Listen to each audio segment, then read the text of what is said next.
여러분들 그 미술관에 가면 이런 생각을 해보신 적 없으십니까? 알 수 없는 그림들이 잔뜩 있고 이 추상화라는 정체를 알 수 없는 이러한 그림을 보고 예술적 가치를 이야기하는데 여러분이나 저나 이런 가치를 알기가 어디 쉽습니까? 그도 그럴 것이 이 추상화를 이해하는데 글로 어떤 해설이 달려 있어도 그 가치가 어떤 심적인 요인, 그러니까 말로 표현 못할 아름다움에 있기 때문일 텐데 여러분이나 저나 그런 것을 쉽게 이해할 수 없다는 것입니다. 한번 이런 생각을 해봤습니다. 어떻게 해야 우리도 예술가처럼 또는 평론가처럼 이러한 그림을 이해할 수 있을까? 사실 이러한 예술 작품을 이해하는 데에는 그 작가가 어떤 시대 배경을 살았으며 어떻게 성장했는지, 어떤 공부를 했는지, 인간관계는 어땠는지에 대해서 알아봐야 이해할 수 있는 것입니다. 그래서 전혀 의미를 알 수 없는 그림도 작가가 평소에 행복하게 살았다. 유명한 낭만주의 작가에게 영향을 받았다. 하나님을 믿고 밝은 그림을 그리는 것을 좋아했고 성격이 밝았다. 그리고 신앙이 있었다라고 하면 전혀 알아볼 수 없는 이런 그의 작품도 따뜻하고 사랑의 기운으로 그렸다는 것이 곧바로 눈치채어지고 느낄 수 있다는 겁니다. 또 어떤 작가의 그림이 너무 추상적이라고 알아볼 수가 없었지만 그 사람이 일생 동안 학대를 당했고 또한 아주 안타깝게 스스로 목숨을 끊었다면 그의 작품에 그려진 정서불안과 슬픔은 우리를 곧 알아내고 그 작품의 가치를 느낄 수 있다는 것입니다. 우리가 성경을 읽을 때도 이와 같다는 겁니다. 이 성경, 많은 사람들이 이야기를 합니다. 하나님에 대해서 알고 싶고 예수님에 대해서 알고 싶은데 이 성경은 너무나 어렵다. 그도 그럴 것이 이 검은 책 안에 수없이 작은 글자가 깨알처럼 써 있는데 이 성경을 우리가 어떻게 이해할 수 있을까? 내가 만약 수준 높은 사람이 된다면 이런 성경의 지혜를 깨달을 수 있을 텐데 라는 것입니다. 그래서 저는 수없이 많이 듣습니다. 이 성경이 이해하기가 너무 어렵다. 이게 잘 이해가 가면 예수님을 이해할 수 있을 것 같다. 여러분, 이 성경을 이해하는데 어떤 방법이 가장 좋다고 생각을 하십니까? 그래서 사실 이 성경을 이해하기 위해서 학문적으로 수준이 높은 이 학자들이 성경을 연구한 예가 정말 많습니다. 이 심지어는 예수님을 믿지도 않는 그런 사람이 객관적인 시각으로 보겠다고 이 성경을 해석하고 또한 많은 사람들에게 가르치는 것을 본 적이 있습니다. 하지만 여러분들에게 분명하게 말하지만 이는 정말 잘못된 방법이라고 할 수 있습니다. 여러분들 이제 한 달만 있으면 어버이날 아니겠습니까? 그런데 이 어버이날의 의미를 어떤 사람이 가장 잘 이해하겠습니까? 바로 부모님을 사랑하는 사람, 부모님의 은혜를 평소에 알고 마음속 깊이 그 감동을 알고 있는 사람이 잘 알지 않겠습니까?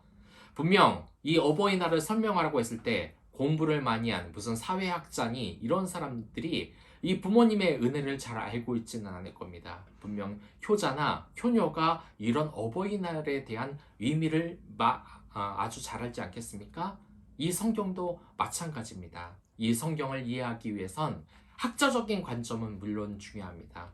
왜냐하면 우리가 그 시대에 살지 않았기 때문에 그 시대에 어떤 노래가 들려왔는지 그리고 그 시대에 어떤 사회적 배경이 있는지는 우리가 잘 몰라서 이러한 학자들의 연구가 어느 정도 도움이 되는 것은 사실입니다. 하지만 이 성경은 마음으로 읽는 것입니다. 영혼으로 읽는 책이란 말입니다.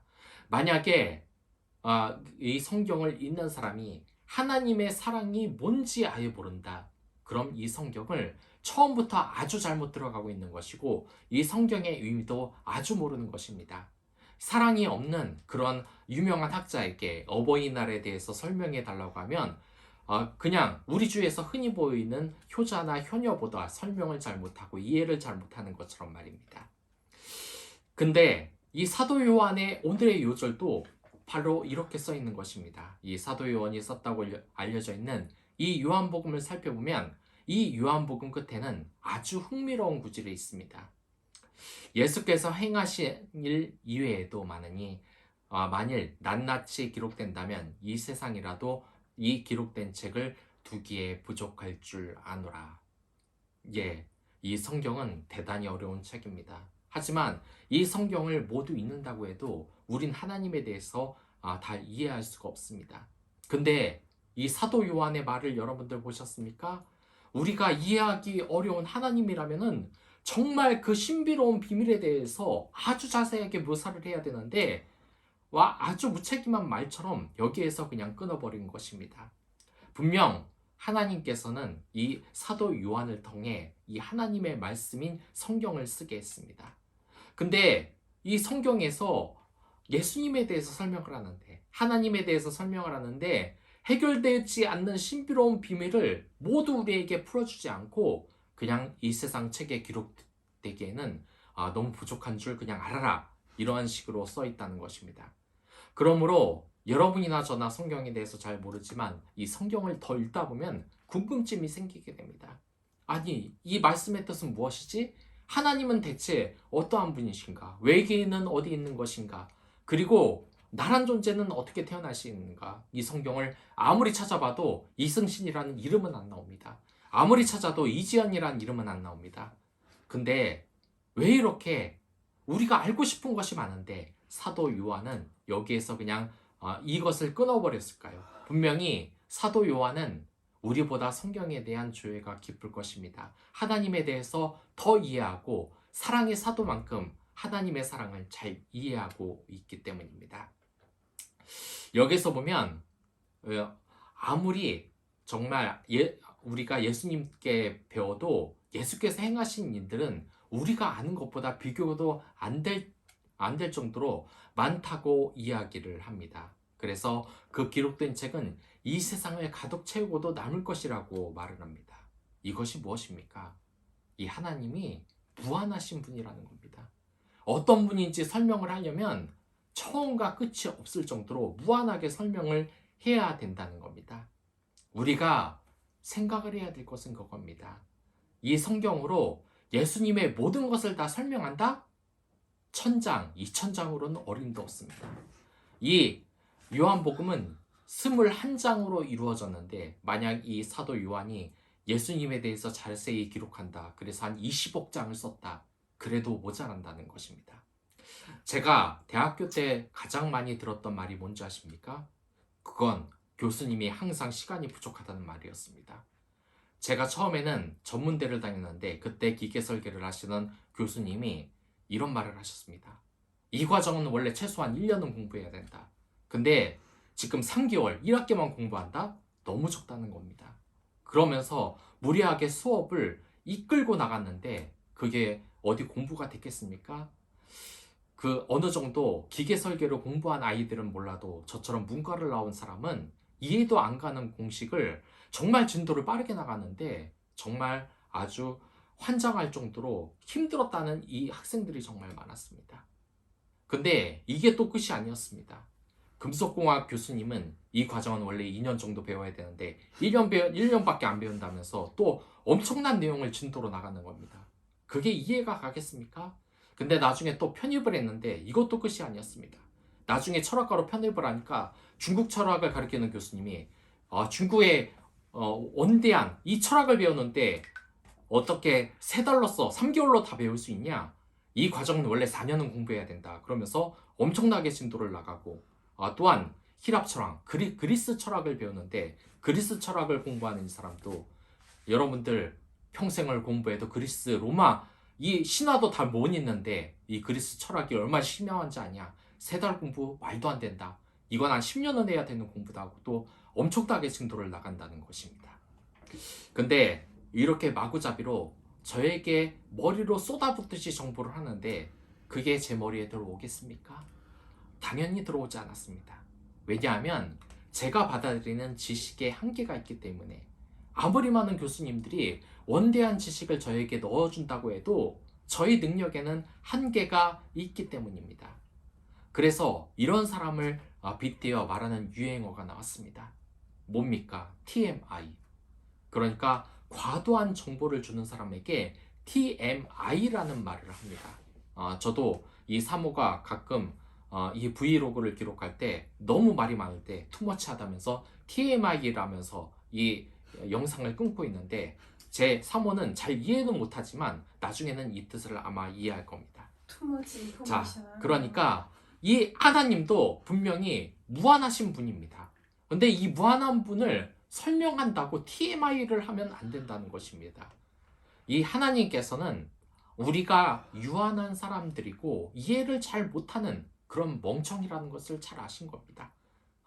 참 말은 과격하지만 여러분이나 저나 이 하나님에 비해서는 정말 이해를 못하는 바보가 아니겠습니까? 근데 이런 바보를 상대로 하나님이 그 무한하신 우리가 이해할 수 없는 우주의 원리를 설명한다고 뭐 하나 이해를 가겠습니까?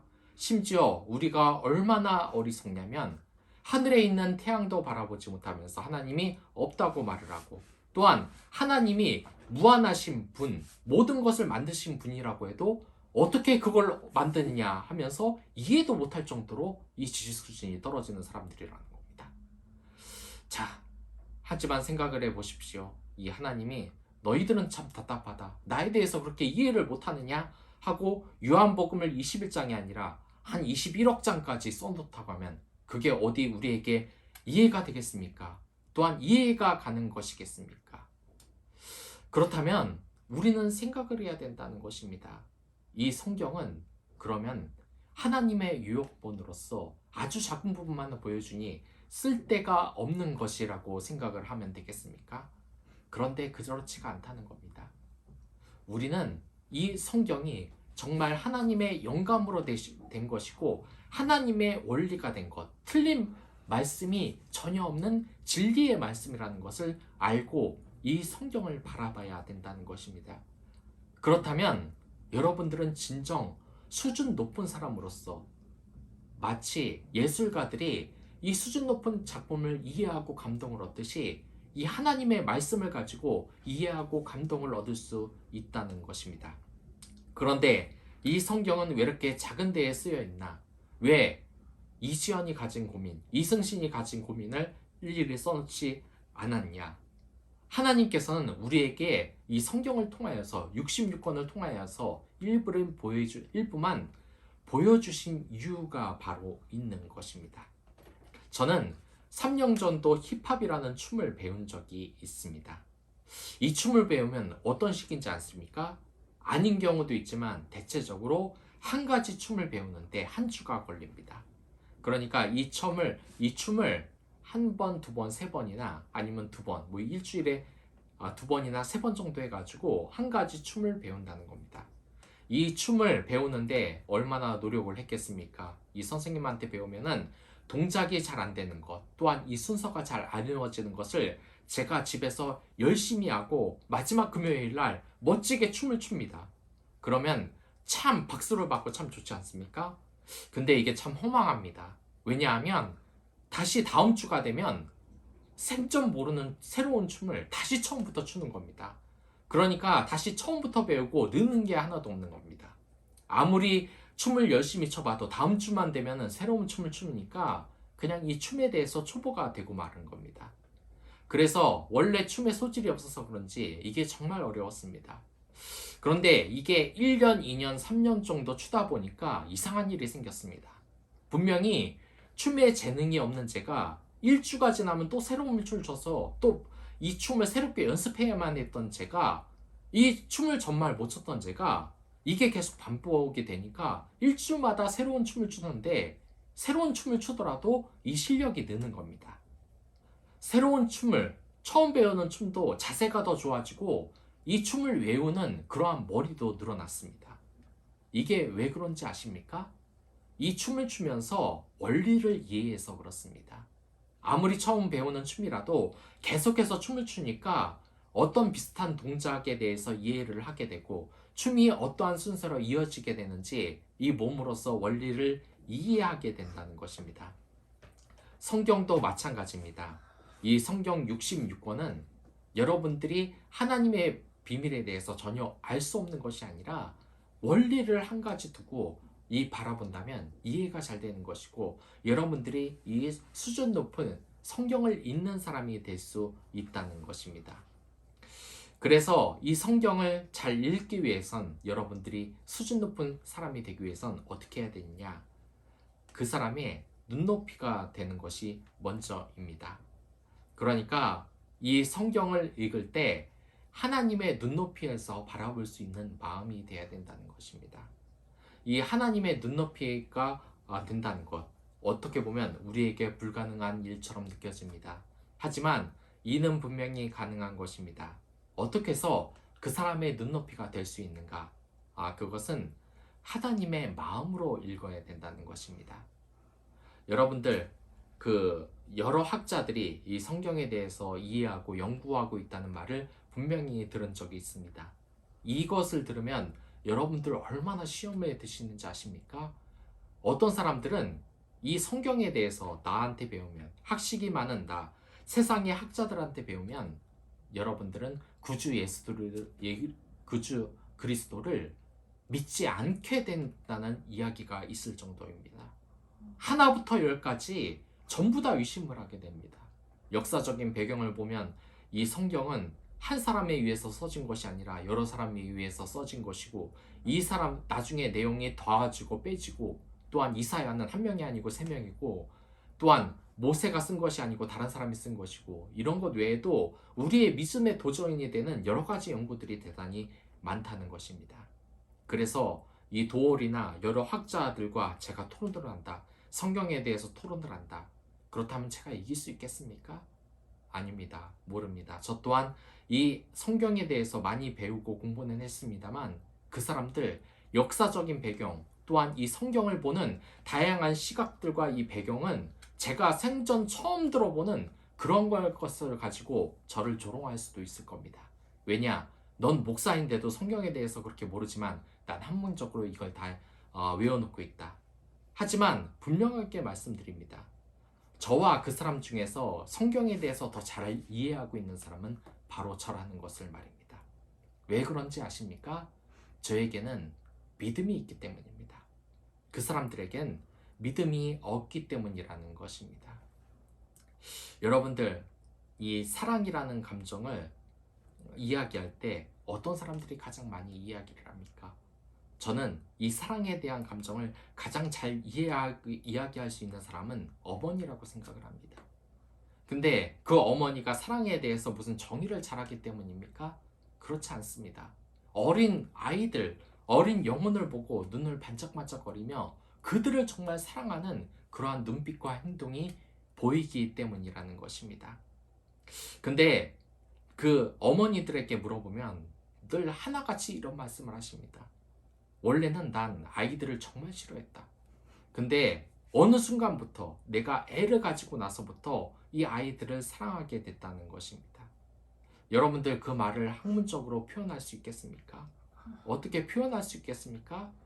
이 성경을 잘 이해하는 법은 하나님께서 두 가지 원리로 벌써 이야기를 하셨습니다. 그것은 첫 번째는 뭐냐면 바로 하나님 사랑, 두 번째는 이웃 사랑의 마음을 가지고 있는 것입니다. 이러한 마음 없이, 사랑 없이 성경을 읽는다. 역사적으로 어떤 역사적인 가치, 학문적인 가치로 성경을 본다면 성경은 평생 이해할 수가 없는 책이라는 것입니다.